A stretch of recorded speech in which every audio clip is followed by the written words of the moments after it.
Welcome back, everyone. I'm Holly Love with Trip Mitchell, and are you ready for a little news you can use, Trip? I am. Let's get on it. Now, the big stuff. scandal that's been going on for the last month is with the VA. Yes. And this is a multi-dimensional scandal in that it has been going on for years and years and years. VA is a very inefficient system. However, veterans say that once they get in the system, the care is good. The care is good. And I've had friends who are doctors in the system, and they care, and, But the wait list, that's been the problem. So now Secretary Shinseki, he's been there for 6 years. They've called for his resignation. Everyone was hounding him. He did resign. And do you think they're going to use this as political? Well, there's no question. The hypocrisy of it is that this has been going on under Republicans and Democrats. It goes back beyond Clinton, right? Forevermore problem. Yeah, and it's a huge, huge challenge. And what we've done with the past, being at war since basically 9/11, and our camera gentleman Juan here was in both Iraq and Afghanistan, we have created a nightmare for the VA because we've got hundreds of thousands of people that are needing care and some very critical care. And can you imagine waiting 30 days if you're in critical care? Well, 30 days, that's it's inexcusable. And what happens is you've got the waiting list, fake lists, and Shinseki, the general, obviously is he had to go in this situation, I think. But it didn't. Really, it's not going to solve anything. I think that was just to calm people down a little bit by having him resign. But at the end of the day, the problem is huge. Do you see any resolve? Well, the big challenge with the VA is that they are working still in a digital system and a paperwork system. And when you have files this thick,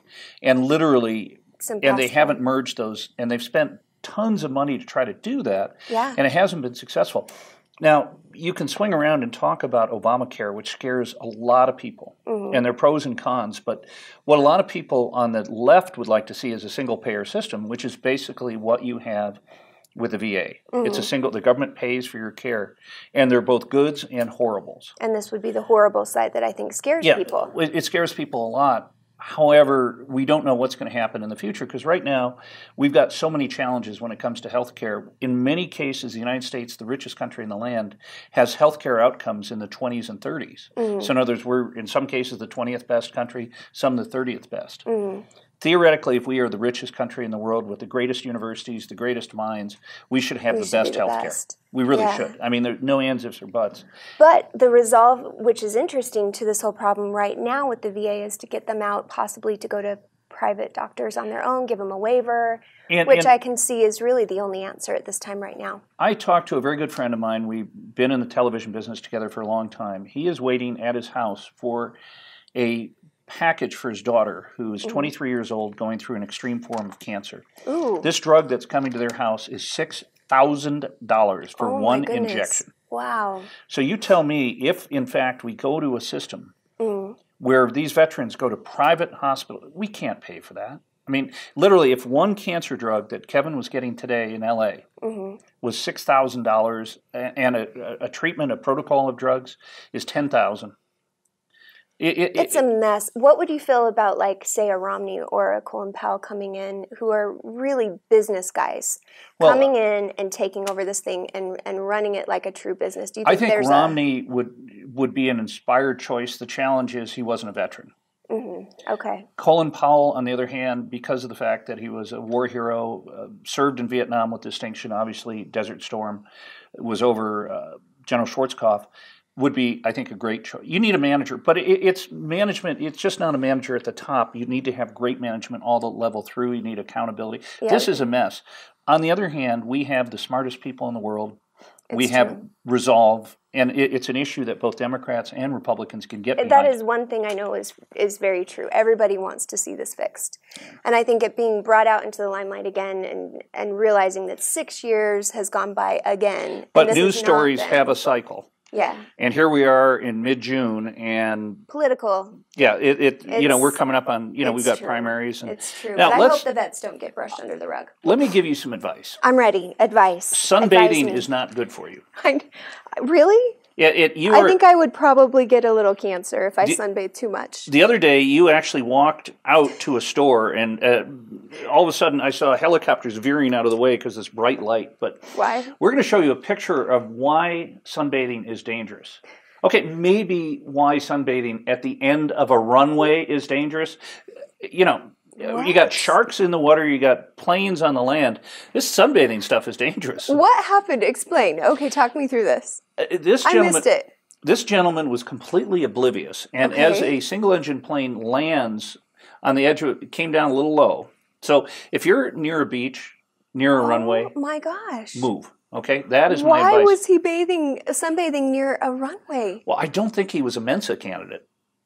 I think that this guy is clearly, you know, I mean, basically he not the smartest guy in the world, but oh yikes! You know, and one of the things that you notice is now there's cameras 20 years ago. I know that you wouldn't have heard this even happened. Exactly, you do dumb stuff and it never gets recorded. That's like, you know, when you're walking down the street and you trip over a curb, the first thing you do is immediately look and see if anyone noticed. And now you look for a camera. Did you ever do the trip and the run? I'm excellent at that. Like, oh, I meant to run. Yeah, exactly. I totally just started running right now. I'm walking along, I trip over a curb, and now I'm jogging. Yes, every time. A lot of great runners start that way. With a trip. Exactly. It reminds you when you trip that you were supposed to be running. That's what I tell myself when I do that anyway. And segueing from a funny story to something tragic. Oh, no. The situation in Santa Barbara and the shooting. We have become this has become such a common thing. And I obviously we're not going to solve it here on Talk Utah, but it is just so tragic when, you know, you send someone away to school or to wherever and they don't come home because of some madman or woman. It's awful. And it's mostly men, isn't it? I don't think we've had a female go on a shooting rampage, have we, guys? Anyone? No, I don't think so. It's a situation where mental health, we have let it go. You know, from a gun standpoint, you can argue it both ways, and we're not going to change anyone's opinion. But from a mental health standpoint, it's a mental health issue. And I have a question for you on this.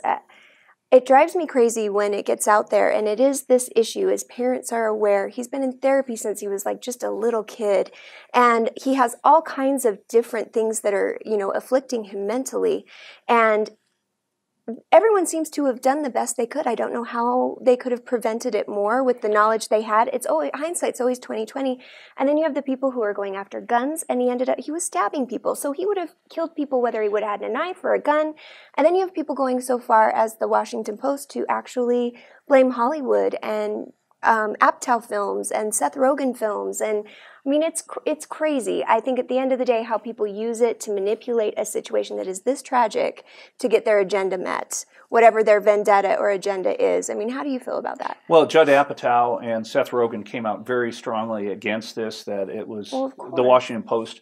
The challenge is we have, those of us in the media, we have time to fill. Mm. And in my day, when there were 3 broadcast networks doing a 30-minute news and a local news at 6 and 11 is over. Yeah. And now with the news cycle and with the web, so many more people are giving their opinions on this, and it's a tragedy. And what I'm frustrated with is that something like Santa Barbara or Newtown we get desensitized to it. And these are human tragedies that unfortunately, as the greatest country in the world, we have our work to do.